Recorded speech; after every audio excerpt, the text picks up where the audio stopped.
El tema que ahora estamos viendo tiene que ver con lo que se denomina ¿por qué Dios permite el mal? Hace unos días en los grupos de chat les comentaba sobre una tragedia que ocurrió en una famosa fábrica de galletas conocida como Cuetara. Una persona de nombre Humberto N, pues lamentablemente cayó a una de las máquinas mezcladoras de galletas. Él trabajaba en Azcapotzalco y pues su cuerpo se desintegró, ¿no? Tal fue el movimiento de la máquina y que no hubo alguien que pudiera detenerla, que su cuerpo se desintegró y entonces comenzaron a surgir muchos cuestionamientos de todo tipo, desde personas que decían, bueno, y en este caso, sin faltar al respeto, qué es qué cuerpo le van a entregar a la familia? Bueno, pues por lo general se entrega un recipiente sellado, ¿no?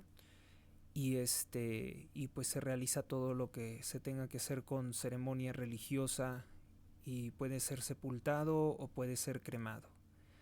Pero también surgieron otras críticas o preguntas de cierto carácter un tanto malintencionado, pero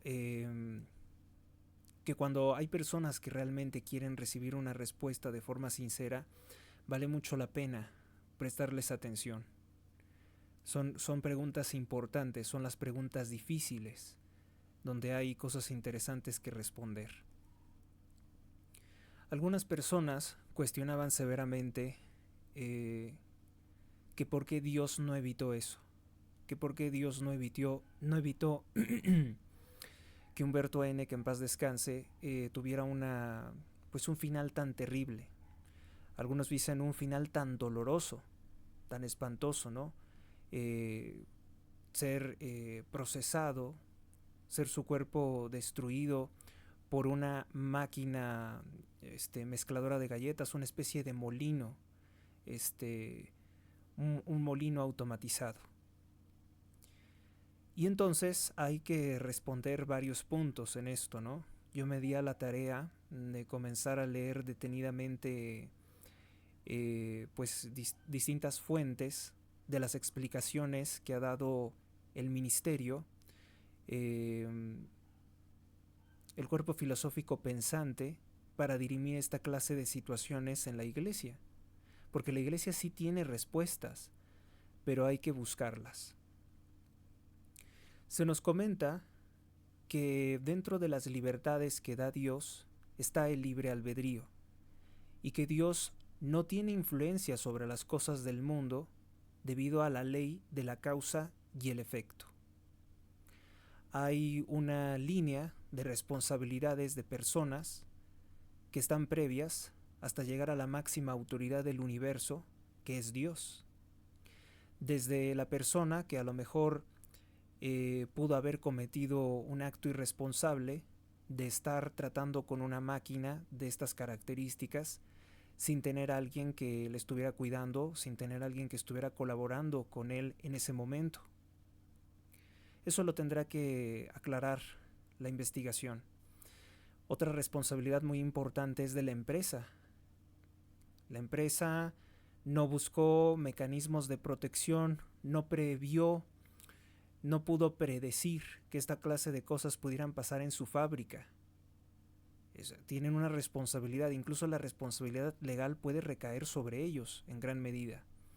Otros pudieran ser los fabricantes de la máquina, que la máquina tiene una deficiencia que no se puede, no sé, detener con un control remoto, o que tenga algún mecanismo de seguridad como algún sensor de infrarrojos o algún sensor de calor que pudiera detectar el cuerpo de un ser vivo de gran tamaño dentro del molino, dentro de esta máquina.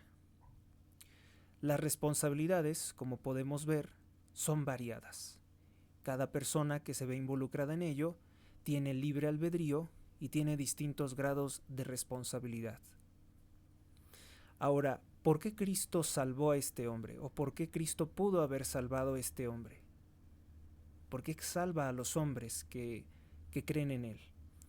Bueno, esto tiene que ver con el hecho de que nuestro mismo Señor Jesucristo pasó por una pasión fuerte, por una pasión terrible. Difícilmente creo que alguna persona al momento de morir haya sufrido tanto como él en la crucifixión. Él, que es el Todopoderoso, el Omnipotente, aparece en la cruz, crucificado, martirizado, como si fuera total impotencia. Él nos vino a dar ese ejemplo de vida también, de lo que es el sufrimiento y de que probablemente y se sufra mucho al momento de dejar la vida terrenal. El proceso, de hecho, es como ir avanzando poco a poco para dejar la vida terrenal. Los procesos de envejecimiento, las enfermedades que llegan con la edad, los problemas de la vida diaria, la pérdida de seres queridos, es sufrimiento. Pero es un sufrimiento temporal.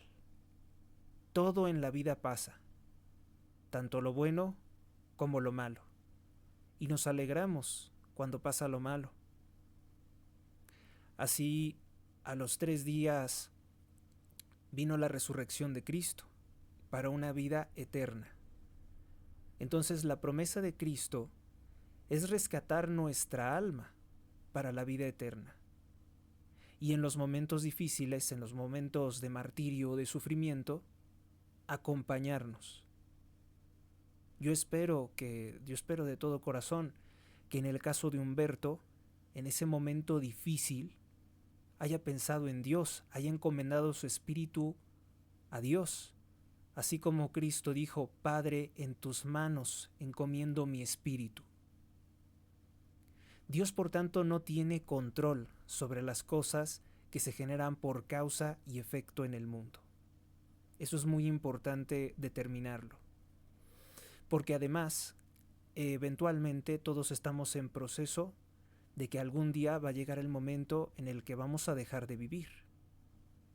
Y en ese momento es cuando Cristo rescata nuestra alma, rescata nuestro espíritu, sálvanos.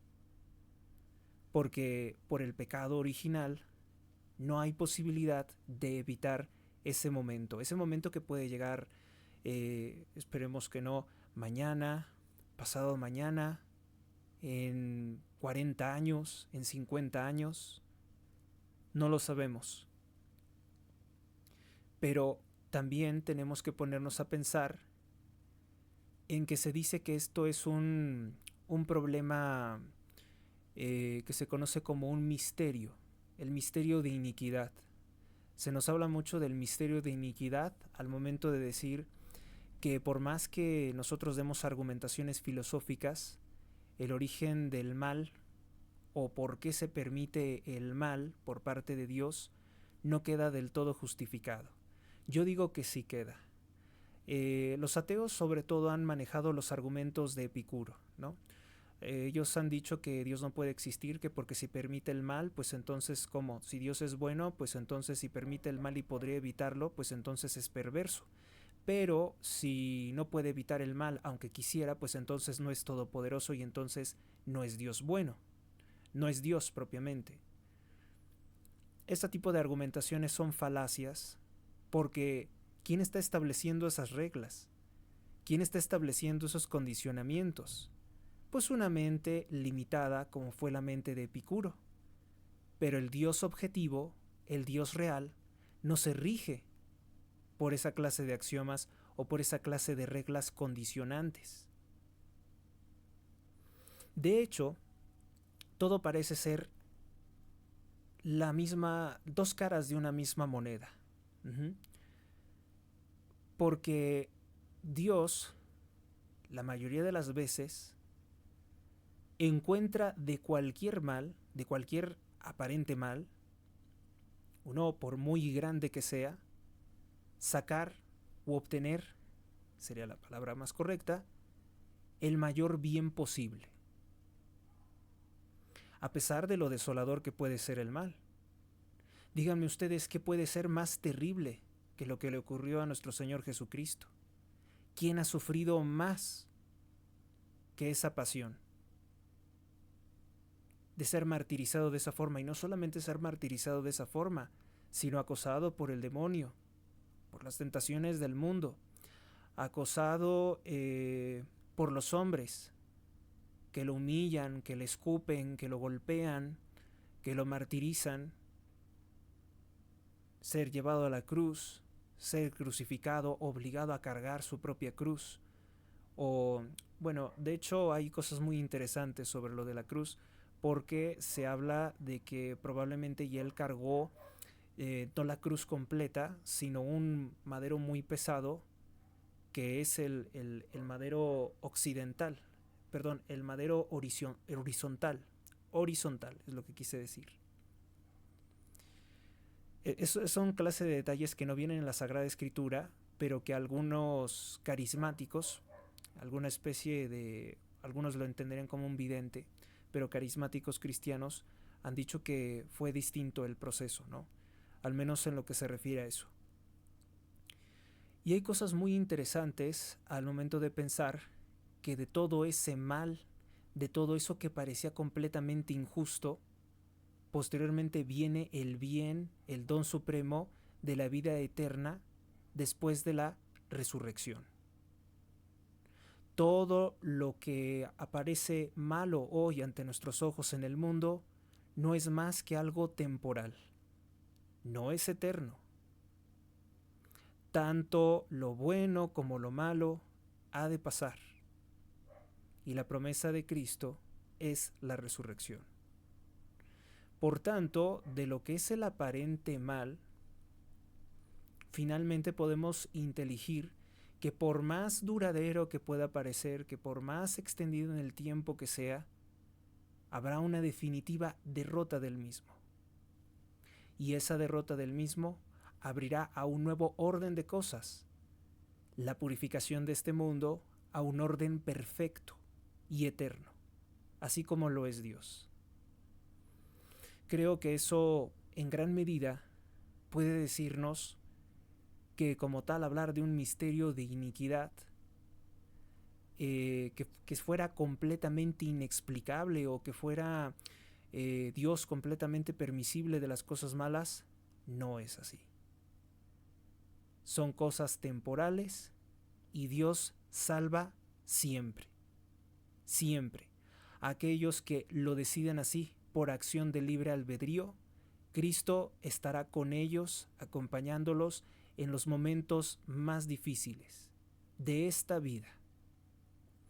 Creo que esto es apenas un acercamiento a tratar de explicar estos grandes fenómenos, ¿no? Porque pues uno pensaría cosas tan terribles como que hay un narcogobierno que hace y deshace lo que quiere, corrompe, silencia, desaparece personas, y entonces nos ponemos a pensar, ¿y dónde queda Dios? Dios, ¿por qué? Señor, ¿por qué nos has abandonado? Muchos se ponen a pensar. No te ha abandonado. En tanto tú quieras seguir estando con Él, quieras que Él esté contigo, estará ahí, en los momentos más difíciles.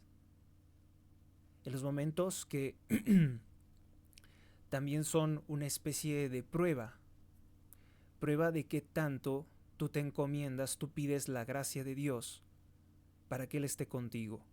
Él no te va a torturar para que tú te hagas devoto.